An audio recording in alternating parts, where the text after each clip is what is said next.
नमस्कार, एनटिभी कोहलपुर समाचारमा स्वागत छ। म दुर्गा भट्ट। सुरुमा प्रमुख समाचार। देशमा कोरोना संक्रमित बढ्दै गएपछि हुन सक्ने अक्सिजन अभावबारे सरकारको चासो। अक्सिजन सिलिन्डर ल्याउन व्यवसायीलाई सहुलियत दिने तयारी। नेपालमा आज 2559 संक्रमित थपिए। बाँकेमा कोरोना संक्रमण नियन्त्रण बाहिर, अस्पतालमा उपचार पाउनै मुस्किल। आगलागीबाट हुने क्षति न्यूनीकरणमा दाङका पालिकाहरू सक्रिय हुन सकेनन्। 6वटा स्थानीय तह अझै दमकलविहीन। भारतमा कोरोना भाइरसको संक्रमण तीव्र बन्दै, संक्रमणका कारण मृत्यु हुने र नयाँ संक्रमणको दरमा हरेक दिन नयाँ रेकर्ड। र दशरथ रङ्गशालामा भोलिबाट सुरु हुने नेपाल सुपर लिग फुटबल प्रतियोगिता दर्शक बिनै खेलाइने, 7 फ्रेन्चाइज टिमको सहभागिता। समाचार अब विस्तारमा। नेपालमा कोरोना भाइरसका 2449 जना नयाँ संक्रमितको पहिचान भएको छ। पछिल्लो 24 घण्टामा 8798 आरटीपीसीआर परीक्षण गरिएको थियो। त्यस्तै 866 जनाको एन्टिजेन परीक्षणमा 110 जनामा कोरोना संक्रमण पुष्टि भएको छ। स्वास्थ्य तथा जनसङ्ख्या मन्त्रालयका अनुसार पछिल्लो 24 घण्टामा थपिएका संक्रमितसँगै अब नेपालमा कोरोनाका 14724 जनामा भाइरसको संक्रमण सक्रिय छ। मन्त्रालयका अनुसार पछिल्लो 24 घण्टामा 410 जनामा संक्रमित निको भएका छन्। 24 घण्टामा 5 जनाको मृत्यु भएको छ। यो सँगै कोरोनाका कारण मृत्यु हुनेको संख्या 3122 पुगेको मन्त्रालयले जनाएको छ। देशमा कोरोना संक्रमित बिरामीहरूको संख्या हत्तै बढेपछि स्वास्थ्य तथा जनसङ्ख्या मन्त्रालयले बिरामीलाई लक्षित गर्दै तत्काल थप 20,000 थान अक्सिजन सिलिन्डर ल्याउन व्यवसायीलाई सहुलियत दिने भएको छ। मन्त्रालयका प्रमुख विशेषज्ञ डाक्टर रोशन पोखरेलले 20,000 सिलिन्डर ल्याउनका लागि प्रक्रिया अगाडि बढाइसकेको जानकारी दिनुभयो। उद्योगीहरूलाई आवश्यक सहयोग गर्ने विषयमा छलफल भइसकेको जानकारी दिँदै उहाँले सिलिन्डर ल्याउँदा व्यवसायीलाई सम्पूर्ण कर छुट दिने बताउनुभयो। भन्सार, मूल्य अभिवृद्धि कर लगायतका करमा छुट दिने प्रस्ताव स्वास्थ्य मन्त्रालयले अर्थ मन्त्रालयलाई लेखी पठाइसकेको उहाँको भनाइ छ। सरकारले अक्सिजन ग्यास भर्नका लागि पनि आवश्यक सहयोग गर्ने पोखरेलको भनाइ छ। अक्सिजन उत्पादन गर्दै आएका उद्योगीहरूलाई अहिलेको उत्पादनलाई दोब्बर गर्न आग्रह गरेको जानकारी दिँदै उहाँले कतिपय उद्योग बन्द रहेको, कतिपयले पर्याप्त मात्रामा ग्यास उत्पादन गर्न नसकेकाले आवश्यक तयारी मन्त्रालयले गरेको बताउनुभयो। हरेक दिन करिब 300 कोरोना संक्रमण पुष्टि हुँदै जान थालेपछि बाँकेमा संक्रमण अवस्था नियन्त्रण बाहिर गएको छ। कोरोनाका बिरामीको उपचारको लागि व्यवस्था गरिएका अस्पतालका बेड भरिएको अवस्थामा नयाँ बिरामीको उपचारको लागि शय्या अभाव भएपछि अवस्था जटिल बन्दै गएको हो। भेरीमा संक्रमितका लागि बनाइएको 142 बेड पूर्ण रूपमा भरिएको भन्दै भेरी अस्पतालका मेडिकल सुपरिन्टेन्डेन्ट डाक्टर प्रकाश थापाले संक्रमण स्थिति नियन्त्रण बाहिर गएकाले बिरामीले उपचार पाउने अवस्थाबाट वञ्चित भएको बताउनुभयो। सक्रिय संक्रमितको संख्या बढेपछि उपचार र व्यवस्थापनमा समस्या उत्पन्न भएको छ। जिल्लामा हाल 1654 जना सक्रिय संक्रमित रहेका छन्। यी मध्ये 1100 बढी संक्रमित होम आइसोलेसनमा रहेका छन्। अन्यलाई भेरी अस्पताल, नेपालगञ्ज मेडिकल कलेज, शिक्षण अस्पताल, कोहलपुर नगरपालिका कोभिड अस्पताल तथा होम आइसोलेसनमा राखिएको छ। कोरोना संक्रमणको जोखिम बढ्दै गए पनि स्वास्थ्य सावधानी बिनै सार्वजनिक सवारी साधन सञ्चालन भइरहेका छन्। यातायात व्यवसायीले पनि कोचाकोच हुने गरी यात्रु बोकिरहेका छन्। गाडी चढ्ने यात्रुलाई मास्क अनिवार्य गरिएको भए पनि कार्यान्वयन भएको छैन। यातायात व्यवसायी र मजदुर के नियम पालना गर्नुपर्ने भन्ने बारेमै जानकार नभएको यात्रुहरूले बताएका छन्। अहिले देशमा करिब 3.5 लाख साना ठूला सार्वजनिक सवारी गुड्ने गरेका छन्। सरकारको निर्णयमा सवारी साधनको ढोका र भित्र पनि सेनिटाइजरको व्यवस्था गर्नुपर्ने, चालक तथा सहचालकले मास्क र भाइजर अनिवार्य रूपमा लगाउनुपर्ने, सवारी साधनलाई दैनिक रूपमा निसंक्रमित गर्नुपर्ने उल्लेख छ। सरकारले कुनै यात्रुले मास्क नलगाई आए चालक वा सहचालकले बढीमा 10 रुपैयाँ लिई मास्क उपलब्ध गराउने उल्लेख भए पनि यातायात क्षेत्रमा कुनै पनि नियमहरू कार्यान्वयन भएका छैनन्। समाचारको क्रम जारी नै छ, एकैछिनको विश्राम।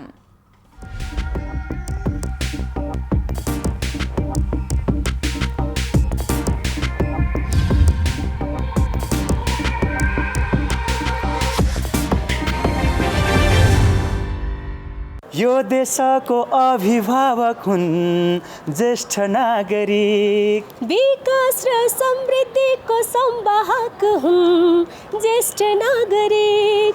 सुन दिदी बहिनी, सुन दाजुभाइ, संस्कृति र संस्कारको धरोहर हुन् ज्येष्ठ नागरिक। ज्येष्ठ र असहायको सम्मान, असल र सभ्य नागरिकको पहिचान। लगानी सम्मेलन 2078 सम्बन्धी सूचना। प्रदेश सरकार मन्त्री परिषदको 2077 माघ 29 गतेको निर्णय अनुसार लुम्बिनी प्रदेश सरकारले आगामी 2078 साल जेठ महिनाको 6 र 7 गते लगानी सम्मेलन आयोजना गर्न लागेको छ। उक्त सम्मेलनमा निजी क्षेत्रबाट लगानी योग्य आयोजना प्रस्तुत गर्ने कार्यक्रम रहेकाले सहभागी हुन इच्छुक महानुभावहरूलाई आर्थिक मामिला तथा योजना मन्त्रालय बुटोलमा रहेको सचिवालयमा सम्पर्क गर्न हुन अनुरोध गरिएको छ। प्रचार प्रसार समिति लगानी सम्मेलन 2078 लुम्बिनी प्रदेश। विश्रामपछि समाचारमा पुनः स्वागत छ। अब बाँकी समाचार। पाल्पा सदरमुकाम तानसेनमा कोरोना भाइरस संक्रमण रोकथामका लागि तपाईको मास्क खोइ अभियान सुरु भएको छ। प्रमुख जिल्ला अधिकारी योगेन्द्र प्रसाद पाण्डेको नेतृत्वमा मास्क खोइ अभियान सुरु गरिएको हो।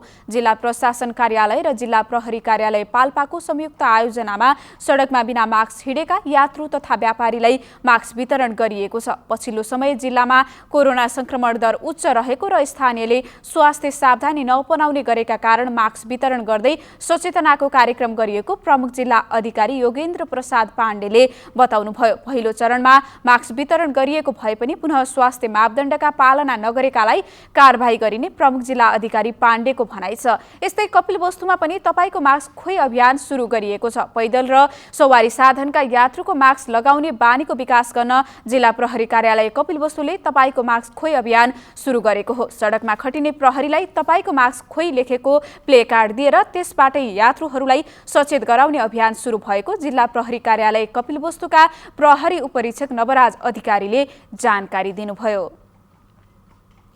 सुदूरपश्चिमको प्रसिद्ध धार्मिक शक्तिपीठ उग्रतारा भगवती मन्दिरमा आउने पानीको पाइप बन्द गरिएको छ। उग्रतारा मन्दिर क्षेत्र विकास समितिले मन्दिरको गुठीको जमिन खाली गराउन थालेपछि गुठीको जमिनमा बस्दै आइरहेका अमरगढी 7 का स्थानीयले मन्दिरमा आउने पानीमा अवरोध पुर्याएका हुन्। उग्रतारा मन्दिरमा अमरगढी नगरपालिका 7 बाट पानी आपूर्ति हुँदै आएको छ। सयौं स्थानीयले भोग चलन गरिरहेको जमिन गुठी भन्दै उठीवास गर्ने काम भएको भन्दै स्थानीयले पानीको पाइप बन्द गरेको संघर्ष समितिका संयोजक गणेश साकीले बताउनुभयो। मन्दिरमा आउने पानी बन्द भएपछि सरसफाइदेखि विद्यालयमा अध्ययनरत विद्यार्थीहरूलाई समस्या भएको छ। मन्दिरमा आउने पानी बन्द गरिदिएपछि ट्याङ्करबाट खानेपानीको व्यवस्थापन गरिरहेको उग्रतारा क्षेत्र विकास समितिका अध्यक्ष तेजबहादुर साकीले बताउनुभयो। 2033 सालको नापीमा उग्रतारा गुठी फिल्ड बुकमा कायम छ। समितिले गुठी जग्गाको लाल पूर्जा पाऊँ भनी डडेलधुरा अदालतमा मुद्दा दर्ता गरेको छ। स्थानीयहरू भने संघर्ष समिति नै बनाई आन्दोलित भएका छन्। संविधानले सुनिश्चित गरेको नागरिक अधिकार प्रत्याभूत गराउन संवैधानिक आयोगका रूपमा मानवाधिकार आयोगले काम गर्दै आएको छ। तर मानवाधिकारका लागि खटिएका रक्षकहरूको संरक्षणका लागि अपेक्षाकृत काम नभएको अधिकार कर्मीहरूले गुनासो गरेका छन्। व्यक्तिको मानवाधिकार हनन हुँदा पीडित भएकाहरूको अधिकारको लागि लड्ने मानवाधिकार रक्षकहरूले आफूहरूको संरक्षण हुन नसकेको बताएका छन्।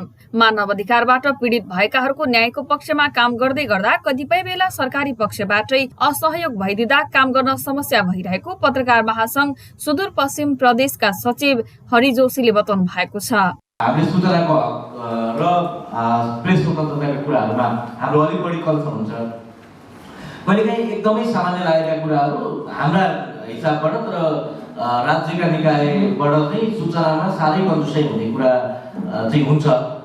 मानवाधिकार कर्मीहरूले मानवाधिकारको संरक्षण गर्दा भोग्नुपर्ने जोखिमको अन्त्य गर्नका लागि नेपाल सरकारले मानवाधिकार कर्मीहरूको सुरक्षा र संरक्षण गर्ने सम्बन्धी आदेश 2077 जारी गरेको छ। त्यसले केही हदसम्म मानवाधिकार रक्षकहरूलाई काम गर्न सहजता हुने अपेक्षा गर्न सकिएको भए पनि यसको कार्यान्वयनमा अहिले पनि आशंका रहेको डडेलधुराका सुन्दर जैरूले बताउनु भएको छ। सुदूरपश्चिम भरि जिल्ला प्रहरी कार्यालयहरूमा मानव अधिकार कर्मीहरूको सुरक्षाका लागि चाहिँ तिमीहरूको ध्यान जानुपर्छ है भन्ने किसिमको यही हिसाबबाट निर्देशन भयो भने हामी आफूलाई एकदम सुरक्षित छौँ भन्ने महसुस गर्न सक्छौँ। सुदूरपश्चिम प्रदेश प्रहरी डीआईजी उत्तम सुवेदीले प्रहरीले विगतका कमी कमजोरीहरूलाई सुधार गर्दै लैजाने प्रतिबद्धता जनाउनु भएको छ। उहाँले सहज सूचनाको व्यवस्था र काम गर्दा मानव अधिकार रक्षकहरूलाई कुनै बाधा नपुगोस् भन्ने कुरामा प्रहरी सजग रहने बताउनु भएको छ।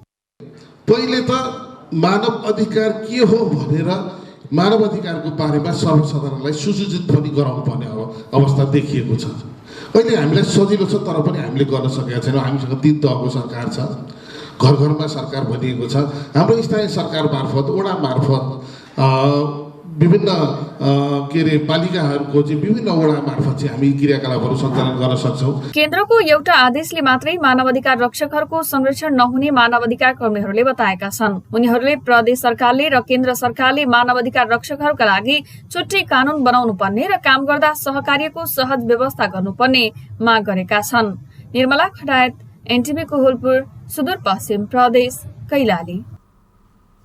दाङका 6 स्थानीय तह अझै दमकलविहीन छन्। जिल्लाका 10 स्थानीय तहमध्ये 4 तहमा मात्रै दमकल रहेका छन्। दमकल नभएका स्थानीय तहमा आगलागी भएमा अन्य स्थानीय तहसँग मागेर काम चलाउनु पर्ने बाध्यता रहेको छ। घोराई तथा तुलसीपुर उपमहानगरपालिका, लमही नगरपालिका र गढवा गाउँपालिकामा मात्रै दमकल छन्। तीमध्ये घोराईमा 2, तुलसीपुरमा 1, लमहीमा 2 र गढवामा 1 दमकल छ। डङ्गीशरण, शान्तिनगर, राजपुर, बङ्गलाचुली, बबई र राप्ती गाउँपालिकासँग दमकल छैनन्। बबई गाउँपालिकाका उपाध्यक्ष सावित्रा विश्वकर्माले आगामी कार्यपालिका बैठकमा दमकल खरिदको प्रस्ताव राख्ने जानकारी दिनुभयो। बङ्गलाचुली गाउँपालिकामा पहाडी भूभाग भएकाले दमकल ल्याउन समस्या भएको बङ्गलाचुली गाउँपालिकाका उपाध्यक्ष यमुना घरतीले बताउनुभयो। त्यस्तै डङ्गीशरण गाउँपालिकाका अध्यक्ष भागीराम चौधरीले दमकल खरिद गर्न सक्ने र यसका लागि कर्मचारीलाई तलब दिने समस्या भएको बताउनुभयो। शान्तिनगरले दमकल खरिद गर्ने विषयमा कुरा नउठेको गाउँपालिकाका उपाध्यक्ष मिथिला शाहले बताउनुभयो। गर्मी मौसमका बेला आगलागी लगायतका घटनाको क्षति न्यूनीकरणका लागि दमकल महत्त्वपूर्ण साधन हो। स्थानीय सरकार गठन भएको लामो समय भए पनि कतिपय स्थानीय तहले अहिले पनि दमकल खरिद प्रक्रिया अघि बढाउन नसकेको अवस्था छ। पालिकाको यो कार्यलाई तपाईँ के भन्नुहुन्छ भनेर आज हामीले दाङका केही नागरिकलाई सोधेका छौँ। हेरौँ आजको आवाजमा।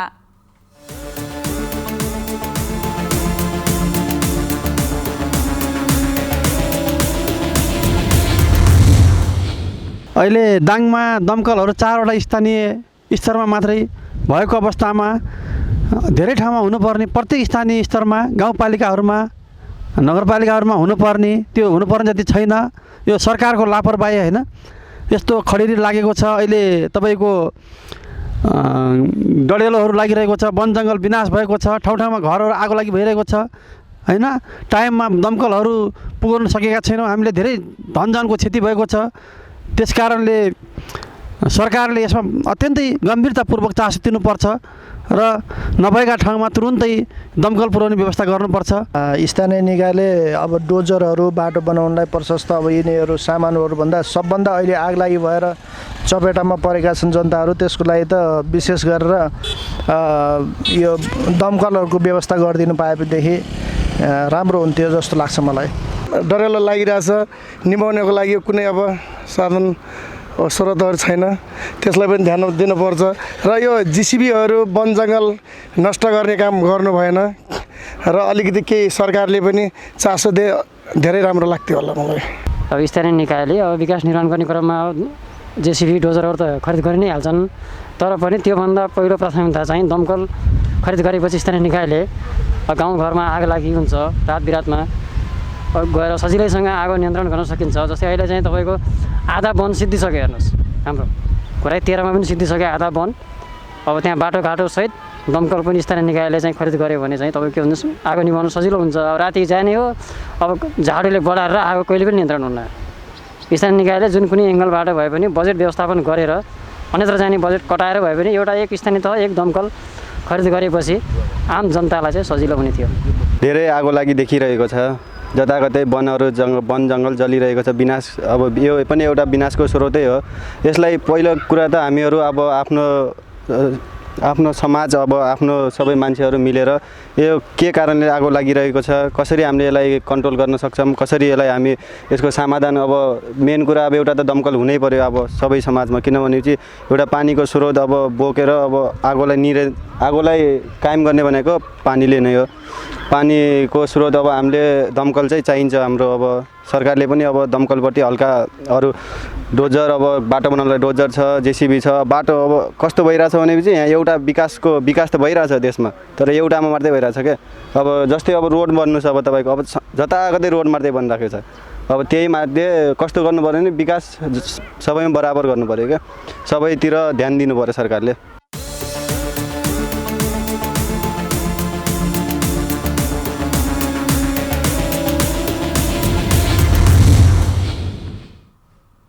समाचारको क्रम जारी नै छ, एकैछिनको विश्राम।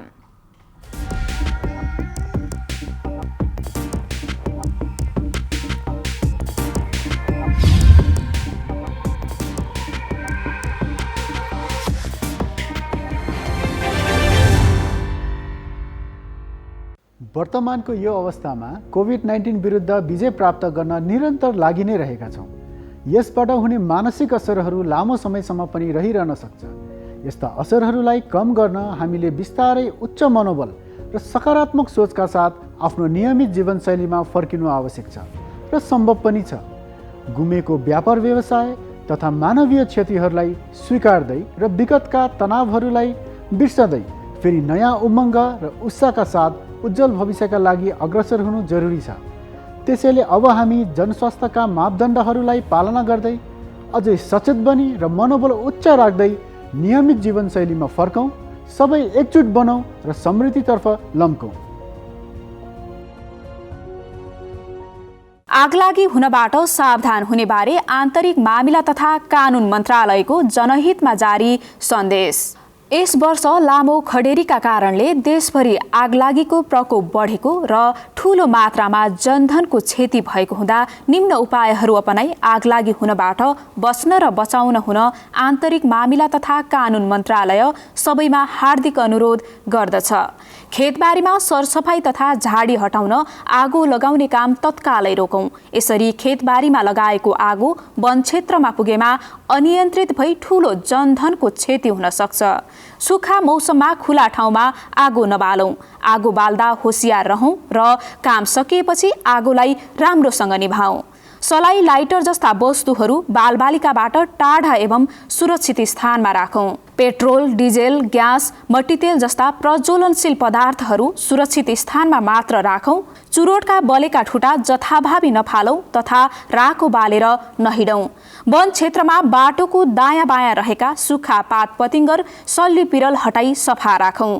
आगलागी भइहालेमा सम्बन्धित स्थानीय तह र स्थानीय सुरक्षा निकायमा खबर गरौं। आफू सुरक्षित भई आगो निभाउन सहयोग गरौं। प्रदेश सरकार, आन्तरिक मामिला तथा कानुन मन्त्रालय, लुम्बिनी प्रदेश। तपाई एनटिभीको होलपुर हेर्दै हुनुहुन्छ। अब बाँकी समाचार। सबै नागरिकलाई स्वच्छ खानेपानीको पहुँच पुर्याउने सरकारको लक्ष्य अनुसार सल्यानमा काम हुन सकेको छैन। जिल्लाका 42% नागरिक अझै पनि स्वच्छ खानेपानीको पहुँच बाहिर रहेका छन्। खानेपानीको सहज उपलब्धता नहुँदा बनगाड कुपिण्डेकी हर्कली विकले शास्ति पाउनु भएको छ। पानीकै अभावका कारण केटाकेटीले समयमै सरसफाई गर्न पाएका छैनन्। पानीका लागि दैनिक 30 मिनेटको समय खर्चेर बोकेर ल्याउनु पर्ने बाध्यता छ। गाउँमा घर घरमा धारा पुर्याउने सरकारी अभियान भए पनि ग्रामीण क्षेत्रमा पानीकै लागि शास्ति कायमै छ। बनगाड कुपिण्डेकी शीतली एरीले पनि पानीका लागि दैनिक शास्ति बेहोर्नु परेको छ। यी त दुई प्रतिनिधि पात्र हुन्।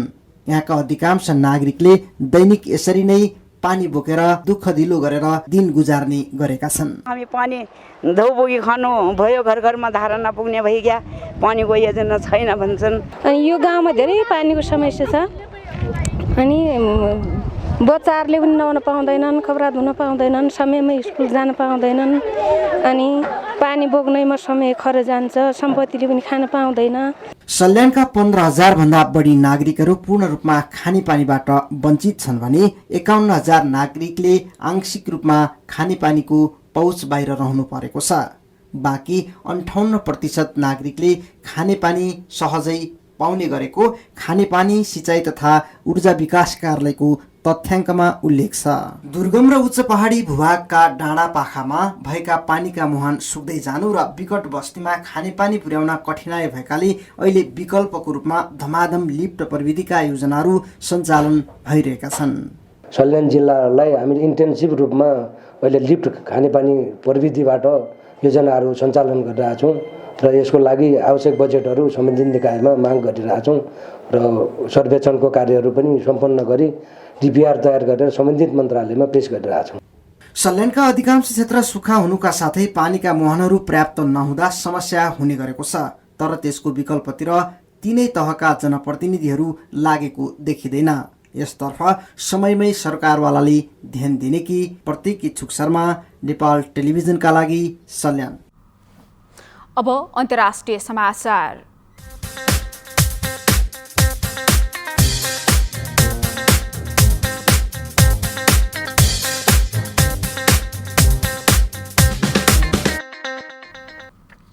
भारतमा कोरोना भाइरसको संक्रमण झनै तीव्र बनेको छ। स्वास्थ्य क्षेत्रका अधिकारीहरूका अनुसार संक्रमणका कारण मृत्यु हुने र नयाँ संक्रमणको दरमा नयाँ रेकर्ड देखिएको छ। शुक्रबार सार्वजनिक गरिएको तथ्याङ्कमा पछिल्लो 24 घण्टामा थप 3,32,000 भन्दा बढी नागरिकमा संक्रमण पुष्टि भएको छ। यो संख्या भारतमा अहिलेसम्ममा एकै दिन देखिएको संक्रमणको सबैभन्दा ठूलो संख्या भएको बताइएको छ। त्यस्तै पछिल्लो 24 घण्टामा 2,263 जनाको संक्रमणका कारण मृत्यु भएको छ। कोरोना भाइरसको संक्रमणकै कारण भारतमा 24 घण्टामा भएको यो मृत्यु सबैभन्दा बढी भएको बताइएको छ। भारतमा अहिलेसम्म 1,62,00,000 भन्दा बढी नागरिकमा संक्रमण देखिएको छ। त्यस्तै 1,86,000 भन्दा बढी व्यक्तिको मृत्यु भइसकेको छ। अब आर्थिक समाचार।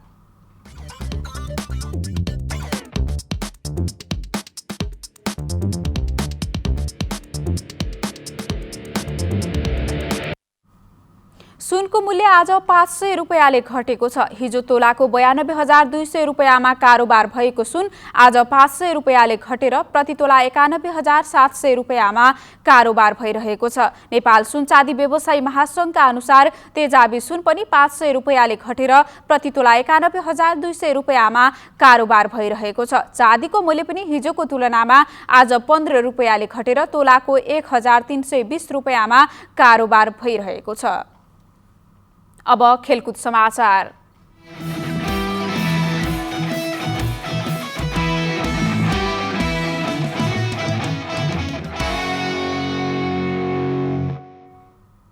नेपालमा पहिलो पटक आयोजना हुन लागेको फ्रेन्चाइज फुटबल प्रतियोगिता नेपाल सुपर लिग भोलिदेखि सुरु हुने भएको छ। कोरोना भाइरसको महामारीलाई मध्यनजर गर्दै सरकारले खेलकुद गतिविधि बन्द रङ्गशालामा आयोजना गर्न निर्देशन दिएको छ, जसको कारण पहिलो संस्करणको प्रतियोगिता दर्शक बिना सञ्चालन हुनेछ।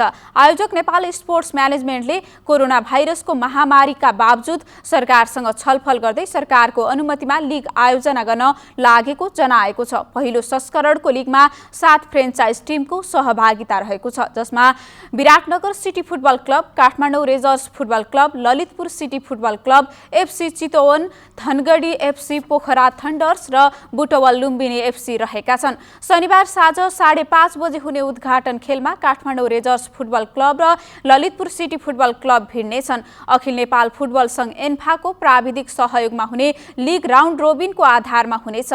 जेठ 1 गतेसम्म सञ्चालन हुने लिगमा कुल 25 खेल हुनेछ। प्रतियोगिताको विजेताले 35 लाख पाउने आयोजकले जनाएको छ। यस्तै उपविजेताले 15 लाख पाउनेछन्। अब मौसम।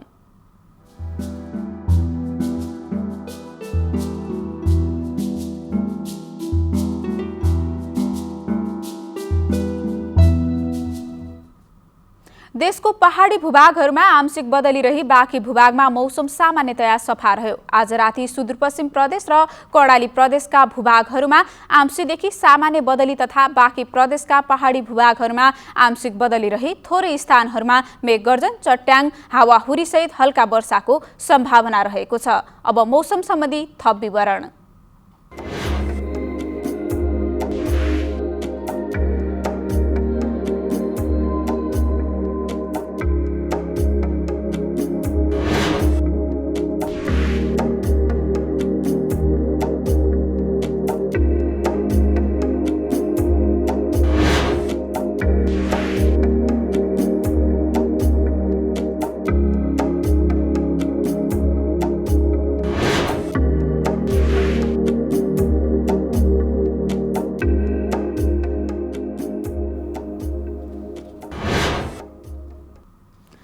समाचारको अन्त्यमा प्रमुख समाचार पुनः एकपटक।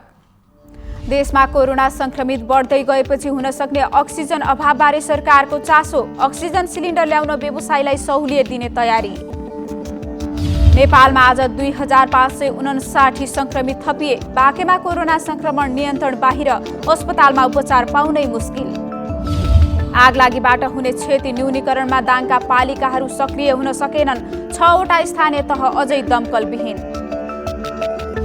भारतमा कोरोना भाइरसको संक्रमण तीव्र बन्दै, संक्रमणका कारण मृत्यु हुने र नयाँ संक्रमणको दरमा हरेक दिन नयाँ रेकर्ड। र दशरथ रङ्गशालामा भोलिबाट सुरु हुने नेपाल सुपर लिग फुटबल प्रतियोगिता दर्शक बिनै खेलाइने, 7 फ्रेन्चाइज टिमको सहभागिता। हवस् त अहिलेलाई समाचारको सिलसिला यति नै। बिदा दिनुहोस्। नमस्कार।